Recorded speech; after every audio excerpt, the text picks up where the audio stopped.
This is a relationship that has been distant and uncertain for nearly a decade. Prime Minister Mark Carney is trying to kick off a new era with China, one with significantly more trade. And to that end, President Xi and I are announcing that Canada and China are forging a new strategic partnership. Even if it means at least one province, cough, cough, Ontario, is not happy. And of course, there's that wild card in the White House too. I'm Catherine Cullen, and this week on the House, Manitoba Premier Wab Kinew. Does he think this is a good deal for Canada? Could it make us less reliant on the U.S.? And would he buy one of the new Chinese EVs coming to Canadian streets? Plus, former Conservative leader Aaron O'Toole was told he was a target of the Chinese regime. Does he believe Canada is properly managing risk and reward? That, and we'll talk about whether a Quebec referendum on separation just got more or less likely now that the Premier has resigned. But we begin with whether Canada is getting too close to China. The House is now in session. Well, it's okay. That's what he should be doing. I mean, it's a good thing for him to sign a trade deal. If you can get a deal with China, you should do that. Whether Canada's deal with China is a good one seems to depend on who you ask. Friday afternoon, U.S. President Donald Trump seemed pretty sanguine about the arrangement. Canada is lowering tariffs on Chinese electric vehicles, letting in an initial cap of 49,000, and China is dropping duties on some agricultural and seafood products. There's also a broader framework for more trade. Saskatchewan is cheering the win for canola, but Ontario Premier Doug Ford is worried that letting some Chinese EVs into Canada will hurt this country's auto sector. This was not thought out properly. It wasn't consulted. It was a knee-jerk reaction as far as I'm concerned, and this is going to be a big, big problem. We reached out to Manitoba Premier Wab Kinew to get his take. His province has been grappling not just with tariffs on their canola, but also the pork industry. I spoke to him Friday afternoon. Premier, thanks for your time. Thanks for having me. Is this a good deal with China? It's a complicated question to answer. I would say this is progress, but it's a mixed bag at the same time. So here in Western Canada, Manitoba in particular, canola is a big deal. We've got a ton of farmers, but we also have the exporters. This is billions and billions of dollars. The canola sector is huge. The overall ag sector is huge to the Canadian economy. And so to see an off-ramp or at least a de-escalation of the tariffs with China is important for Western Canada. But at the same time, we're also facing tariffs on pork. And pork is also billions of dollars a year to our provincial economy here. We've got these big vertically integrated supply chains here, everything from the farm right through the processing facility and then being sent overseas is a benefit to our economy. And we didn't see pork as part of this. Now, I know we got a bit of time here. You know, the implementation they're talking about is March 1st. So I'm hopeful that we'll be able to get some support. And then, of course, I'm thinking of Ontario auto workers as well, too. And so when you think about all these things, for sure, progress on canola, which is hugely important. But I still think it's a mixed bag when you think about the other impacts and pork being left out. Just quickly on pork, you've just come off this phone call with federal officials and the other premiers. How much clarity, how much hope did they give you? Clarity and hope from the federal government? Is this a political show or? No, I'm just kidding. I appreciate Minister LeBlanc and the clerk of the Privy Council, Michael Sabia, as well as others, giving us the update. An important thing, all of this is a clean line of communication. But I think maybe the best way I can answer your question is this is not a finish line. This is another step in a process towards hopefully strengthening our economy amidst a multi-front trade war. We still have yet to see what President Trump is going to say. I know he made some comments, but I have a feeling he wasn't maybe fully briefed up. I think he will have more to say on this when he finds out more about this deal. Again, there's more to do with China. This is a framework agreement. The federal government was clear to underline, which means details need to be hammered out. So again, I think another step here, cautious optimism maybe. Still waiting to see the details, still waiting to see pork, still waiting to see what actions can we take to help the auto workers in our provincial neighbors next door. But again, canola is a significant step forward. On the auto specifically, I mean, Premier Ford has said lopsided deal, cheap Chinese cars are going to put Canadian auto workers out of a job, that this could upset the Americans, which could ultimately hurt our economy even more. Is it worth all that to have a deal on these other agricultural products? Well, we need to be able to recognize multiple things at the same time, because not only are we dealing with multiple fronts, we're dealing with multiple regions of the country. And I don't want to see regionalism. I don't want to see the West versus other parts of the country. I don't want to see sectors of the economy versus other sectors of the economy. Does it feel like that right now?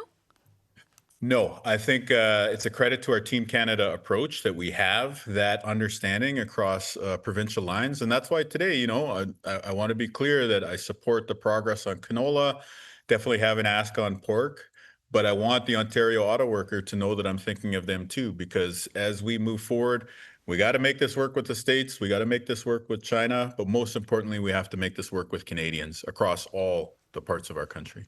On the EVs themselves, Ford is actually going so far as to call them spy cars because of concerns about security, them being used to monitor people's data. These things are going to be on Canadian streets, though.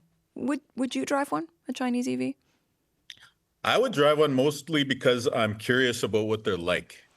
Would I buy one, I think, is a different question. And, for Canadians out there listening to this program, we need to think about the Ontario auto worker, the auto worker generally.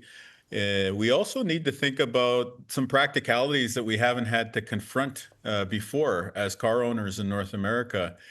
You're going to need to fact check this, but it's my understanding that you may not be able to drive one of these vehicles across the border into the U.S. Certainly what the Ontario Premier has been saying. Yeah. So what would that do to your family road trip if we ever normalize, being able to take off on a cross-border shopping trip to the States again? I was going to say, you're probably not encouraging a whole lot of cross-border shopping these days, but I take your point. Oh, spend your money in Canada. Spend your money on countries that aren't trying to tariff us. Manitobans and Canadians have been resolute about this. But all I'm saying is, again, this is another step. There's a whole host of new issues that get opened up with this. If there's a way that the federal government can make this work with the auto sector in Southern Ontario and with our American, trading partners, so again, ag, canola, pork, we do even more business with the U.S., then I think that's when we'll be able to say that this was a clear winner. But for now, it's still a lot of work that needs to be done on this. Would you support more federal money, more public money being put into the auto industry if they are going to allow this kind of competition from China back into the market? Yes, with the proviso that we see investments in Manitoba. So there's this special fund that the federal government has had over the years called the SIF fund. This is where all the big investments across different regions, $0 have ever come to Manitoba from the SIF fund. So again, today I'm trying to do my best to acknowledge, the other regions of the country. But here at home, we have never seen that level of investment from the federal government. So again, I'm happy to push and advocate for the Ontario auto worker and to support Premier Ford's efforts to do so. But if we need to build advanced manufacturing in this country, why don't you set up shop in Manitoba, where we have surplus affordable hydroelectricity, and we have the Port of Churchill, which allows you to access not only Europe, but potentially Asia more quickly than other ports in this country.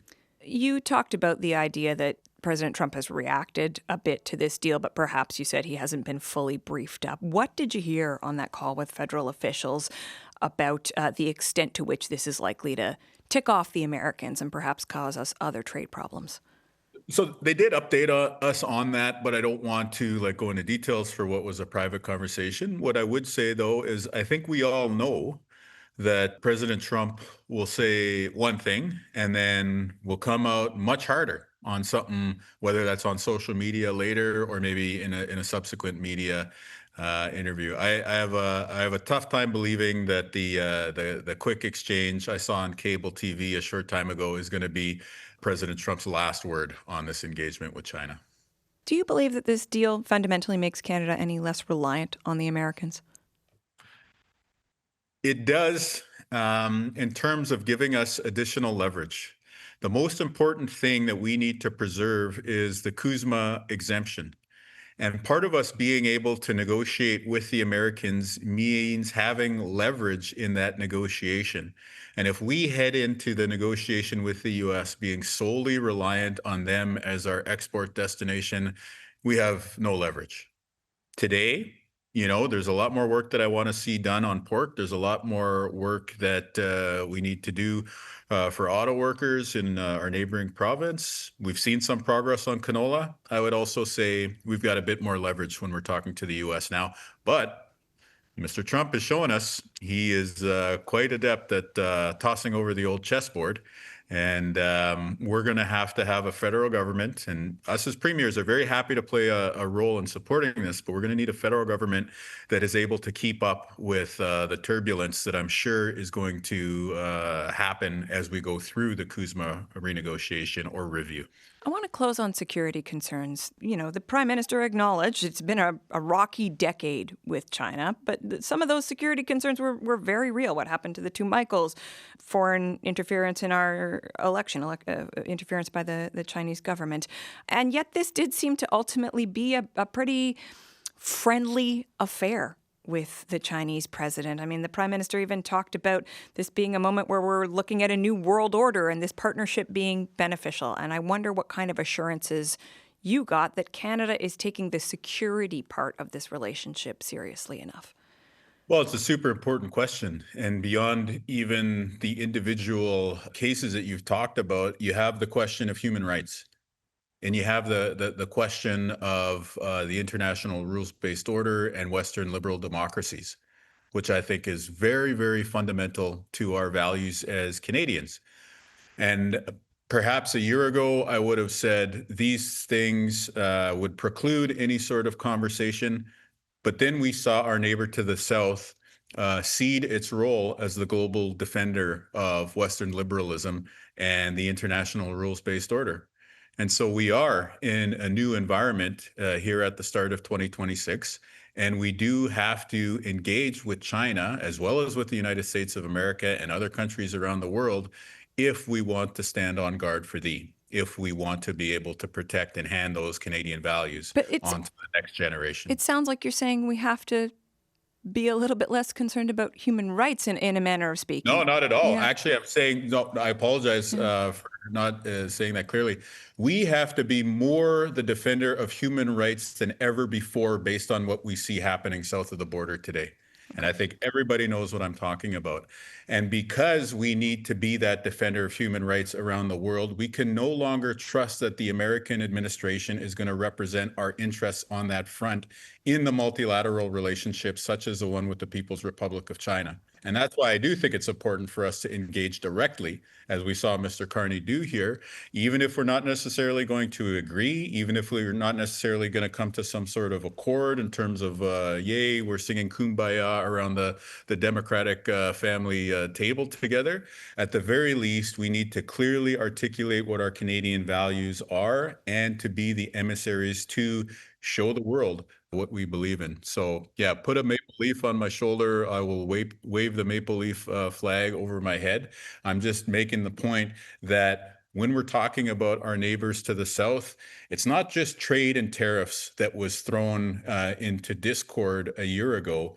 It was also the idea that there was a central actor when it came to human rights. Canada has to step up, and on human rights, I can think of probably no greater area for us to be the voice around the world. Manitoba Premier Wab Kinew, thank you. Thanks. One person who's long been warning about security concerns around China is former Conservative Party leader Erin O'Toole. He led the party in the 2021 federal election, which, according to Canadian investigators, China tried to influence. O'Toole himself was told by Canada's intelligence agency that he'll be a subject of interest for the Chinese government for the rest of his life. Erin O'Toole, welcome back to the House. Good to be back. What was your initial gut reaction to this deal? Well, first, I think it's good the Prime Minister went. China remains an important trading partner, particularly for our agricultural sector. We can't ignore the fact that they're a huge economy and important for our prosperity as a country. But I am disappointed with the deal. I think he should have set China on a pathway to having tariffs reduced over time. But we really are in a North American auto manufacturing basin with the U.S. We're Fortress North America. And to deviate from what the U.S. is doing on EVs at a time we're trying to get a tariff agreement or renegotiation of NAFTA with the U.S., I think will complicate it. So I think allowing the EVs in on the timeline he's doing it was not a smart decision. But because you think it will anger the Americans, not because of what we're hearing from Doug Ford, which is, in part that, but also just worries about what it means for Ontario's auto industry. Well, the American relationship is more important. Mm-hmm. So I did say China's important. The most important for Canada, 75% of our exports is the United States. Our trade since World War II has all been based on supply chains that are in Canada, U.S., and then increasingly Mexico with NAFTA. We have to recommit to trying to solve the problems posed by the Trump administration. It's not our creation that we're having to diversify as quickly, but let's fix that. And I think the Prime Minister's China deal will complicate that, and it's the more important relationship. So he's walking a tightrope. I get it. I think it was important he went there. There's other ways to help our canola farmers and seafood exporters than just caving on the Chinese EV issue. Such as? Well, we've had issues with canola before with China and with pork. They would use agricultural exports as a bit of a cudgel against us. We can crush canola and sell oil elsewhere. We can diversify or divert product or provide support for farmers while they're being targeted. I appreciate that we can sell elsewhere, but the industry itself has been out there this week saying this is a huge customer for us and you just can't replace them when it comes to scale, certainly not quickly.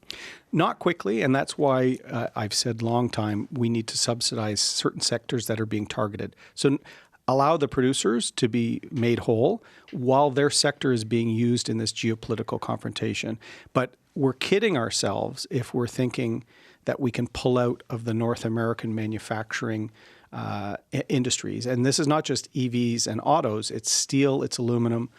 As I've always said, the Trudeau government didn't get that as far back as Trump won or even Obama on tariffs on China, because China uses their economy as part of their foreign policy, a part of their aggressive foreign policy to actually hurt Western exporters. So we have to recognize this, and we have to try and align with the U.S. as our most important trading partner. Obviously, an important part of this conversation right now is about security, and I want to dig deeper into your own experience, but on the EVs in particular, do you think that there's a security risk there? I mean, China does make the most popular electric vehicles in the world, more popular than Tesla. They are driven in many parts of Europe, but there are a lot of Canadians who have said they're worried about what it means to have a Chinese-made vehicle that would have such access to Canadians' information about their whereabouts and all kinds of personal information. Yeah, I have concerns, much in the same way we had concerns about Huawei being the foundation of our 5G, particularly when China subsidizes these sectors to penetrate foreign markets and to dominate the marketplace. If there's also an opportunity for them to gather telemetric data, personal data, it's much like the concerns I've had with TikTok. We're essentially giving them a map of preferences and likes and locations of North Americans. We shouldn't allow authoritarian regimes to have that degree of knowledge about our consumers and our citizens. Beyond the economy, you have said, people will know, that you believe foreign interference from China, the Chinese government, is the reason some Conservative candidates lost in the 2021 election. Of course, we had the entire inquiry looking into the various issues around election security. Do you think Mark Carney is taking the security risks China presents seriously enough? Well, months ago, he said that China is the most significant security risk facing Canada. I think Prime Minister Carney was right when he said that. What he's not seeming to recognize now is that just because we're having tensions with the United States doesn't mean we can look past those security concerns or look past the concerns we have with respect to the Uyghurs and human rights abuses. So the Chinese relationship I always called the foreign policy challenge of the generation, because they are so important to global trade and security. But we cannot substitute the well-being of our diaspora community here in Canada, who in many cases have been targeted by United Front activities, by Chinese observation in Canada. These communities are really targeted more than most Canadians by foreign actors. We have to call that out, try and forge reasonable trade accommodations with China, but not at the expense of a deal with the United States. There's just more economic activity, more jobs dependent on trying to get a deal with the Americans. On the security question, is there something Mark Carney could do upon returning to Canada that would sort of shore up your sense that he is taking that threat seriously? Well, I think we've talked for many years about the Foreign Influence Registry. I know that is soon to be rolled out. They're talking about fines and things like this. I think he brought Justice Hogue, who did the inquiry, is now the Deputy Attorney General, I believe, in the civil service. So I think we should safeguard our institutions more from foreign interference, both on social media, but also on the ground. We should have nominations for political parties should be better regulated, because we've seen in the Hogue inquiry, Handong, and other instances where there's been the potential for serious interference on who gets elected to our parliament. So I think the Prime Minister is trying to walk a tightrope. I know it's challenging. It's important he went there, but it's also important not to gloss over these concerns that we have with China because of the need we have to diversify. So my criticism on the deal is based on, I grew up in an auto family in the Oshawa area of Ontario. I know the importance of that industry, but I also know the concerns we have with China. Those haven't gone away, even though we're having challenges with the Americans. So let's try and get the American deal first, would be my advice, and try and accommodate on the longer term a settling down of relations with China. The challenges with China haven't gone away. You have said that CSIS told you that you will be a subject of interest of the Chinese government for the rest of your life. And I wonder, is that something that is still visceral for you now? Do you still worry about it? Do you still experience that in any way? I don't worry about it, but I joke that it was one of my parting gifts from politics was, a subject of interest. I always looked at our foreign policy through both economic interests, but also our values as a country. And I think Canadians are very proud of the fact that we went overseas twice in world wars. We stood by our allies. We stand by human rights and dignity.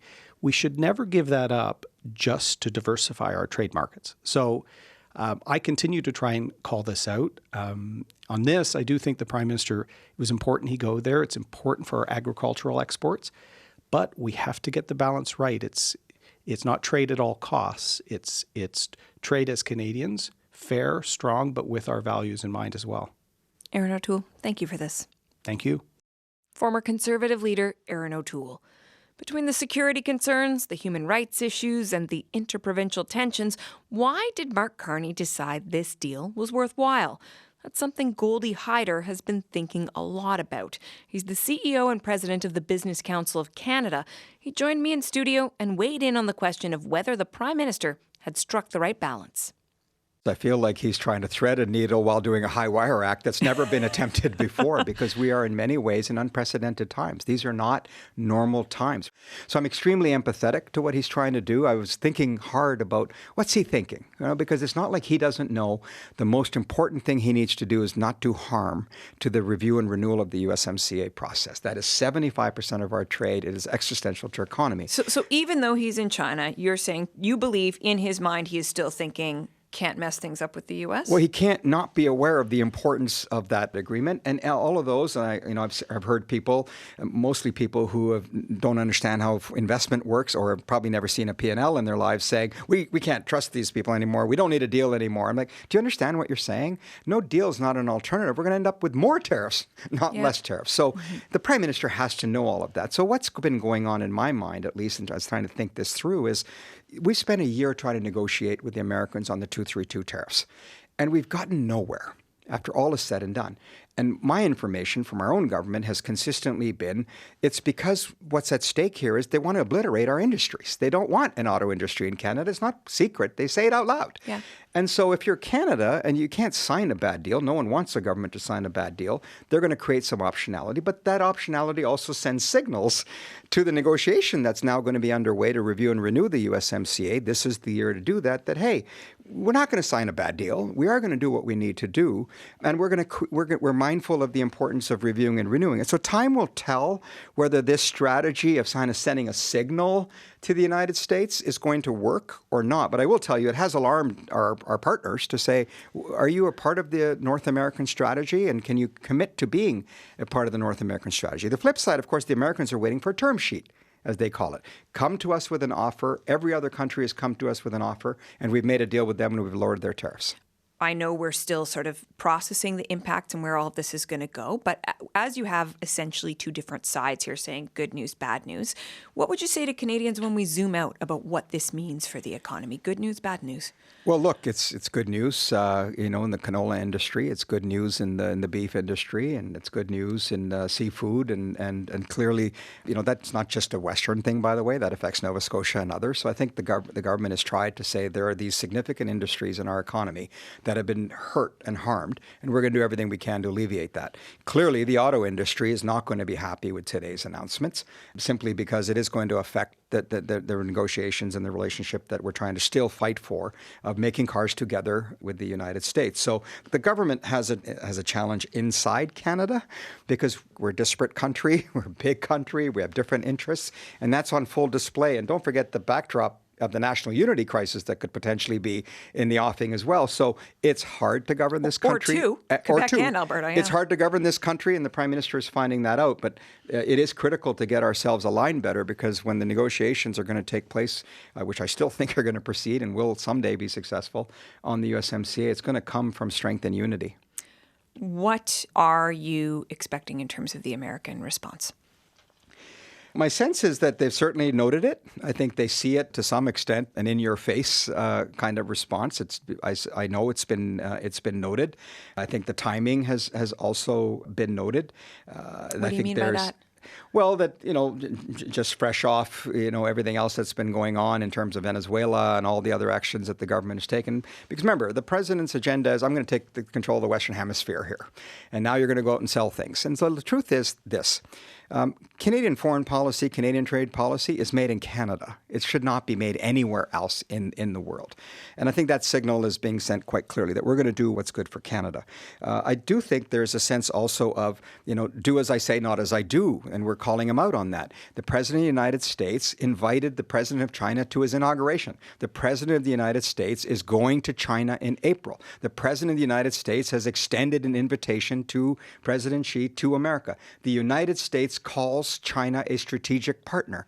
So too does Canada. And our Prime Minister happens to be there today. Good timing or bad timing, we are doing the same things. We are aligned on our security concerns. We have drawn lines on what investments can be made by not just China, but other actors that are seen to be not playing by the rules. So it's really important to be able to walk and chew gum on this issue. And it's hard to do, but it needs to be done. Goldie Hyder, appreciate your perspective today. Thank you. Thanks for having me. Goldie Hyder of the Business Council of Canada. For some environmental groups, the Prime Minister's deal is a win, suggesting cheaper Chinese EVs could drive down the price of all electric vehicles. Here's Rachel Doran, Executive Director of Clean Energy Canada. Canada has been in the embarrassing position in the past year of being potentially the only country in the world with declining EV sales. Everywhere else globally in 2025, we've seen EV sales go up to about 1 in 4. And we've really had a problem here with a competitive market. We really have where we had one electric vehicle available under the $40,000 price point last fall. The European Union had 21. So this announcement is not going to open the floodgates. It's a foot in the door, though, to benefit our consumers. We've seen Canadians be excited to purchase electric vehicles because they, of course, are interested in lowering their own carbon footprint, but also because they're going to save money over time. So I think this could be a good news story for many Canadians, no matter their reasons for trying to pick up an electric vehicle.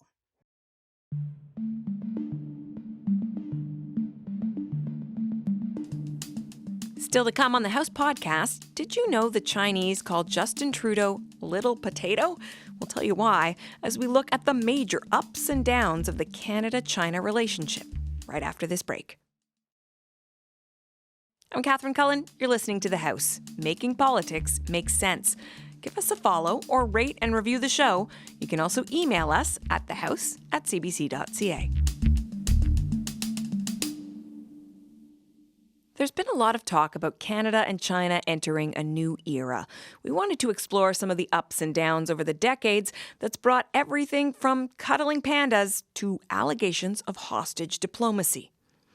Canada was one of the first Western countries to recognize the People's Republic of China under Prime Minister Pierre Trudeau. China's 75-year-old Premier Zhou Enlai was on hand, together with the entire Peking diplomatic corps, to welcome the Prime Minister and Mrs. Trudeau as they descended from the Canadian Armed Forces jet that had brought them from Ottawa. During Trudeau's landmark 1973 visit, he sat down with Chairman Mao, founder of the communist regime responsible for policies including the Great Leap Forward, which caused famine that killed millions. Back home, Trudeau's embrace of the regime was controversial. Some Canadians labeled Trudeau himself a communist. But in China, it's still looked upon warmly, in part because Canada made the move 9 years ahead of the United States. Jia Wong is a senior fellow at the China Institute at the University of Alberta and a senior fellow at the Asia Pacific Foundation of Canada. The fact that the Canadian Prime Minister went ahead and it reestablished diplomatic ties with China first is seen widely by the Chinese as, courageous, as strategic, as a visionary move to eventually bring China back into the international community. Relations between the two countries continued to improve through the 70s and 80s. Then, in 1989, came the Chinese government crackdown in Tiananmen Square. The city is in shock. The military is in control. But it is control won at a terrifying price. Their merciless storming of Tiananmen Square has cost many lives. What started as students calling for greater freedom led to an estimated death toll ranging from hundreds to many thousands. It's a calamity for them, and it's a calamity for the breath of fresh air that was the democratic impulse that was running through China. It prompted Brian Mulroney's government, along with most of the Western world, to impose sanctions. Many at the time thought, this relationship between China and the West, this integration of China into the global community and into the global economy will be put to an end because of that. But not long after, into the 90s, things starting to gradually improve, and countries are around the world starting to work more with China on the economic front as China continues to open up and becoming this global manufacturing powerhouse. Watch out, gang. Here I go. Here I go. In the 90s, Liberal Prime Minister Jean Chrétien certainly tried to strengthen Canada's ties with China, famously riding a bike through Beijing. Hey, I'm going right on you. Whoopie. He brought hundreds of business leaders and politicians with him on Team Canada visits to the country. Coming as a group like that, we will make a better impression, a bigger impression, because we're not the only country coming, but it is the biggest delegation of business people and the political people of any country coming together, I'm told. So the government is very happy with our visit. Guy Saint-Jacques is Canada's former ambassador to China and was working in the embassy in Beijing during some of Chrétien's Team Canada visits. When you talk with the Chinese, they refer to the time when Prime Minister Chrétien was the head of the government. They refer to those years as the golden years. There were lots of exchanges, lots of visits. This really was well received by the Chinese. And I would say that at the time, we had high hopes that the opening of China economically would lead to some opening on the political front. Its economy was growing at double-digit numbers, and the world wanted to tap into the huge potential of that market, of its manufacturing power, but also eventually of its market potential. It's not just Canada. But when Stephen Harper came to power in 2006, the tone changed. At an international summit, Harper was denied a meeting with the Chinese president. On the flight home, he said this to reporters. But I don't think Canadians want us to sell out important Canadian values, our belief in democracy, freedom, human rights. They don't want to sell that out to the almighty dollar. And yet, with time, Harper's position shifted, putting more emphasis on trade. By 2012, Harper and his wife were cuddling a baby panda at a Chinese zoo. In that panda diplomacy era, Beijing agreed to loan 2 of the bears to Canada, a headache for Saint-Jacques. I was told that my priority was to make sure that those panda would arrive in Canada. It became a bit more complicated than expected. We were supposed to get a male and a female panda. At some point, what we discover is that the panda coming from Chongqing was a female, so we were going to have 2 female. The Chinese told us, oh, that's not important because anyway we will inseminate one of them and nobody will know that they are both female. We said, look, we cannot get into this, this is unacceptable. So they had to restart the process to select the panda. If you think panda wrangling is complicated, buckle up for the Justin Trudeau era. As the son of Pierre, the Chinese nicknamed him Little Potato. There was quite a buzz in China at the time. Even he was a bit of a social sensation, and average Chinese people are keen to see him visit, and they did call him the Little Potato because Trudeau, the sound of the family name, sounded like Trudeau, basically the word for potato in Chinese.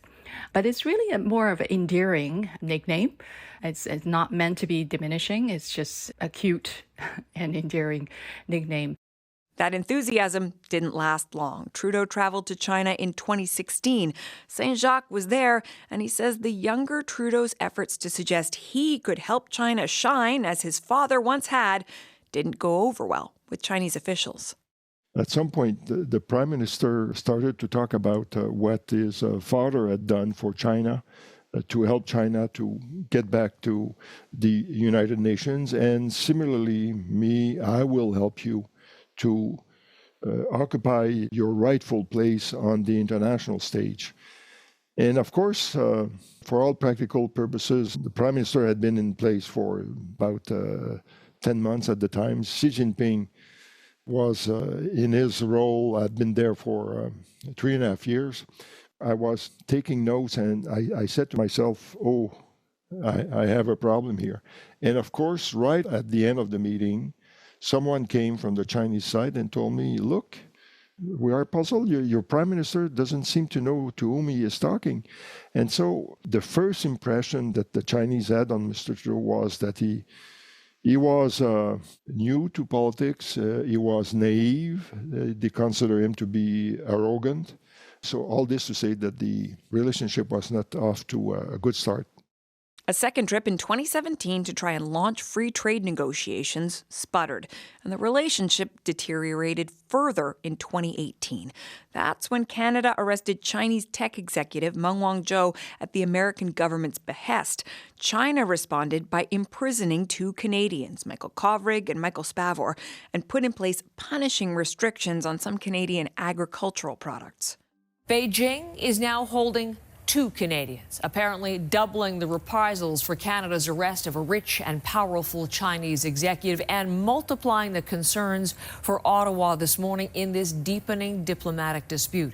It took more than 1,000 days for the 2 men to be released, and when Trudeau met with President Xi on the sidelines of an APEC summit in 2022, there was still tension.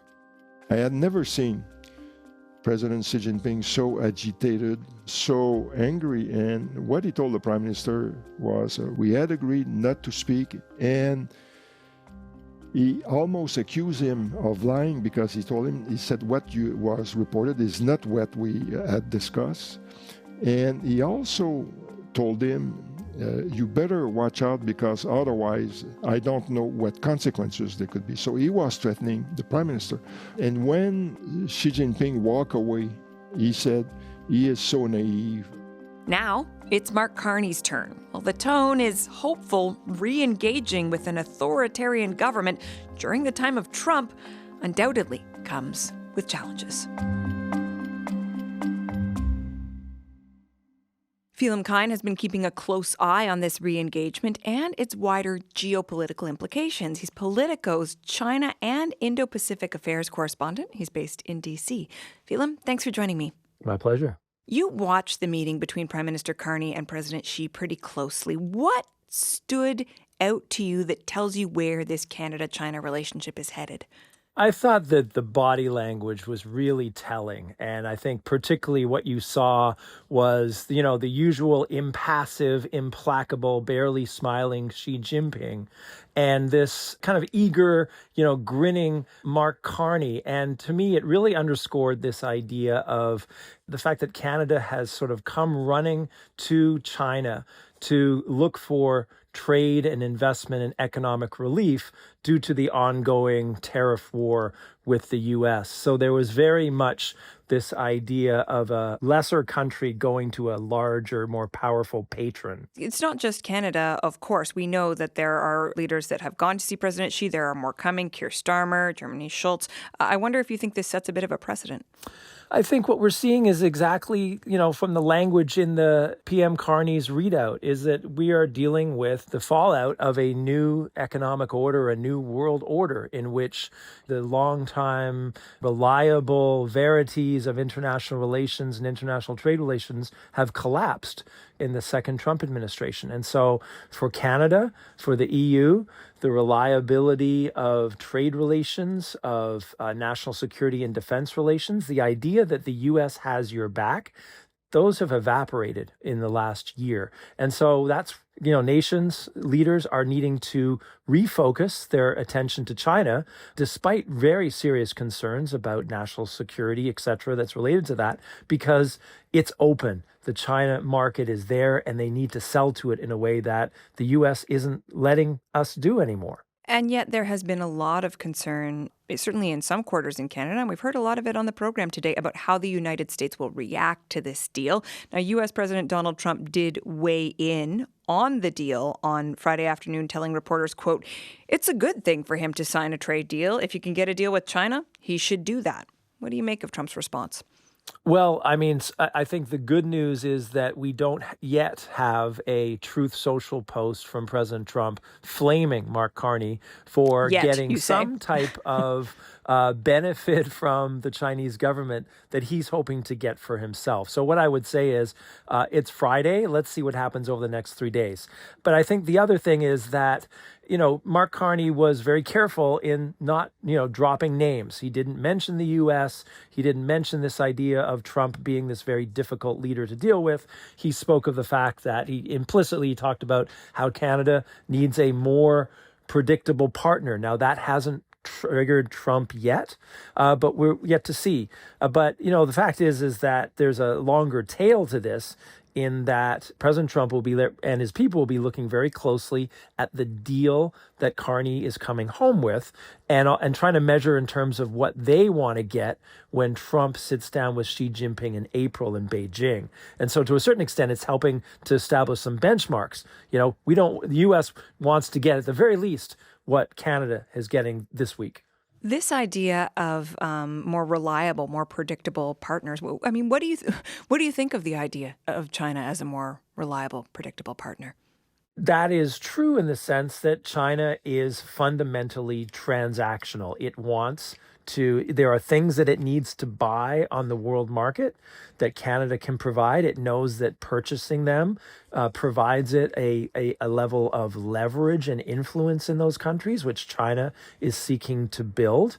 And, in the end, Canada needs to sell canola. And if the price is we're going to let in more Chinese electrical vehicles, so be it. However, we have to remember that The reason that Canadian and Chinese ties tanked was because of the fact that China is willing to engage in things like hostage diplomacy with Canadian citizens. There is an element of fundamental unpredictability in terms of how China engages with the world in terms of geostrategy, in terms of security, in terms of cyber issues. So those are not really on the periphery, but if you can keep, I think Carney's gamble is you keep it on trade, you keep it on investment, you keep it on buy and sell, and let's see how it works.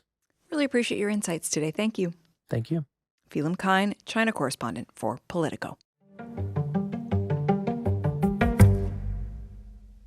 Quebec's premier has resigned, and that could shake up the possibility that Quebec is headed towards another referendum on sovereignty. But that would require François Legault's party to pull something of a Mark Carney and defy the political odds. All of it just 10 months before Quebecers were supposed to go to the polls. What does it mean for national unity? I'm joined by Philippe Autier, who covers Quebec's National Assembly for the Montreal Gazette, and Danielle Thibault, Radio-Canada's Parliamentary Bureau Chief. Philip, Dan, thanks for joining me on the House. Good to be here. Howdy do. Phil, I want to start with you. François Legault says he's leaving essentially for the good of Quebec. What was it that pushed him over the edge? Well, I was really death by a thousand cuts. A series of things that have happened to him in the last 2 years have just dragged him down in the polls. You know, there was a scandal with the Auto Insurance Board. He was in a really, really pitted fight with Quebec's doctors. The union movements were against him. He promised better health care, and a lot of people were not really seeing that. So all of it just sort of drove down. It's basically a lot of governance issues, if I may say. And he basically was being dragged down in the polls. And in fact, there was, the latest projections were that he would win 0 seats in the next election. So, he tried to reboot his government, inaugural speech, a cabinet shuffle, a new economic vision, but it wasn't working. And he basically, I think, over the holidays, saw the writing on the wall and decided to step down. It's interesting because, many people know that phrase, a walk in the snow. Pierre Trudeau famously took a walk in the snow, Dan, and sort of rethought his political career. François Legault said before the holidays he wasn't going to do that. Obviously, whether he went for a walk or not, something changed his mind. But Dan, up until now, it seemed pretty clear that with the CAQ, Legault's party, so low in the polls, the Quebec Liberals struggling, that the PQ, the Parti Québécois, were likely to gain power, and they had said, and they're still saying, referendum in that first mandate. So for people across the country, they may be wondering, to what extent does Legault stepping away shake up the PQ's plans, their likelihood of winning? Yeah, I think it changes things a little bit, at least. There's two things here. There's the Quebecers willing to give a shot at the PQ. So they're leading in the polls. They've been leading in the polls for many, many months, more than a year now. As far as sovereignty goes, that's another story. The sovereignty is on the rise, but slightly. It doesn't match the level of support that the PQ is getting from the average Quebecer. So what you can read in there is that there was a lot of protest vote going to the PQ. People who did not want to vote for Legault, did not like Legault. Literally a vote against the Premier of Quebec. Legault being gone, it probably changes the political perception of some voters who will look at that with a new set of eyes and say, well, who's next? And what are they offering? And am I willing to look at the CAQ, the third way, as Legault was calling it? He founded that party to give Quebecers another way, not federalist or separatist, but something somewhere in the middle.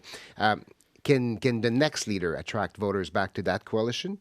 Likely so. If you're the PQ, you probably need to adjust the playbook a little bit, change the messaging. I'm not saying it's a done deal and it's going to be a huge issue for them, but they will need to adjust for sure. It will have an impact.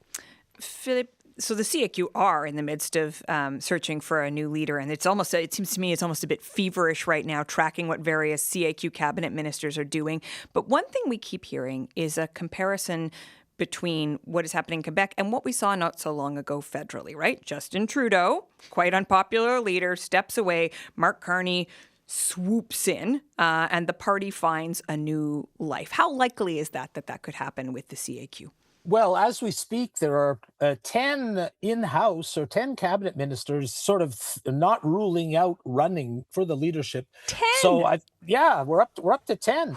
And there's a few people outside that are interested as well.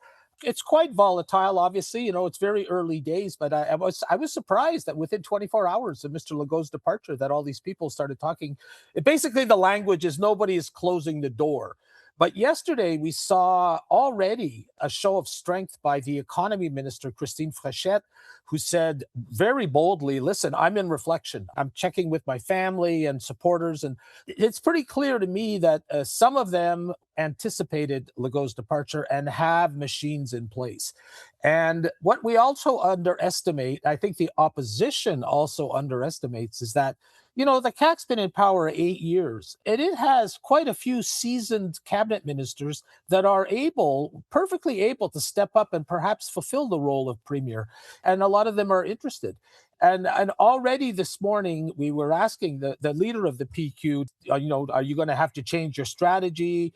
Are you going to adjust yourself? He said no to that. We're doing what we got to do. But the fact is, the opposition parties have lost their favorite punching bag, and that's François Legault, and they are going to have to evolve somehow. And I would not underestimate the possibility of a new leader sort of breathing new life into the party. And that's why most pollsters, looking into the tea leaves, say it's impossible to say today what's going to happen in the election in October.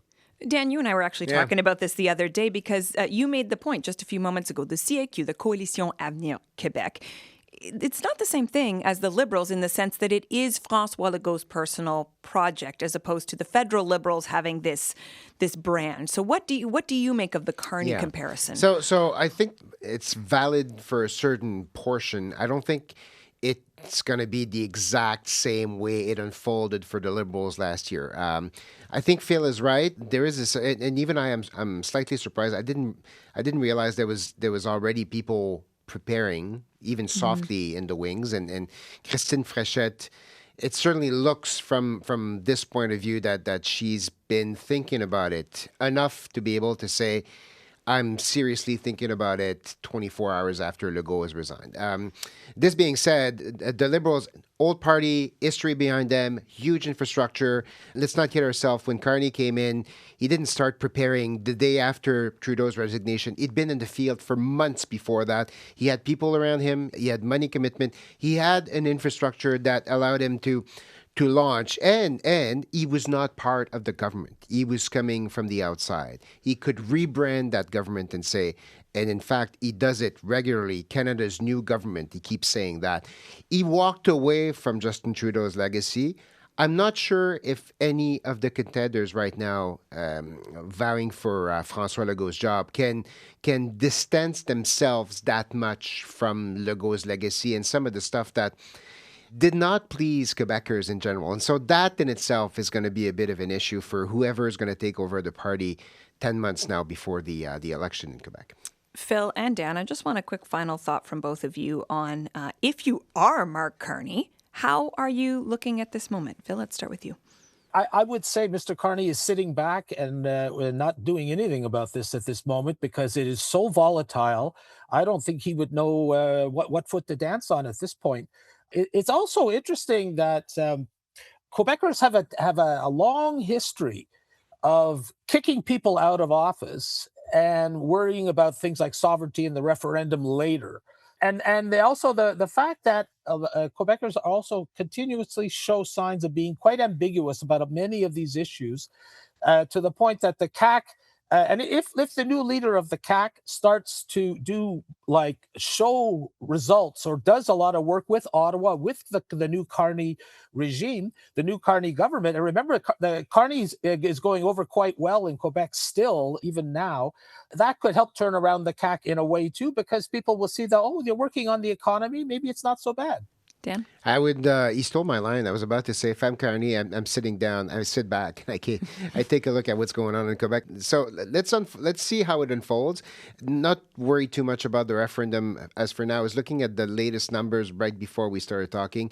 It's 35 for sovereignty. 55% of Quebecers say hard no, and 10% are still like wavering. So I'm not sure if that's that big of a concern for Mr. Carney right now. So let's see how it unfolds. Keep an eye on that. Yeah, that PQ leader, though, he is fiery. So it's going to be certainly another interesting I'm not year saying don't pay attention at all, but, wait a little bit. And remember, people often say things in polls, but when they actually get to the ballot box, things are a bit different, right? So just one more thing to keep us interested in Canadian politics this year. Thank you both so much for your time. Good to be here. My pleasure. Philippe Autier of the Montreal Gazette and Radio-Canada's Parliamentary Bureau Chief, Daniel Thibault.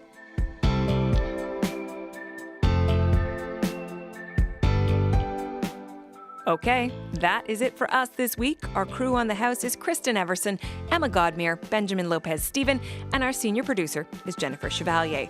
Technical production by Miguel Plant. I'm Catherine Cullen. Thank you so much for listening.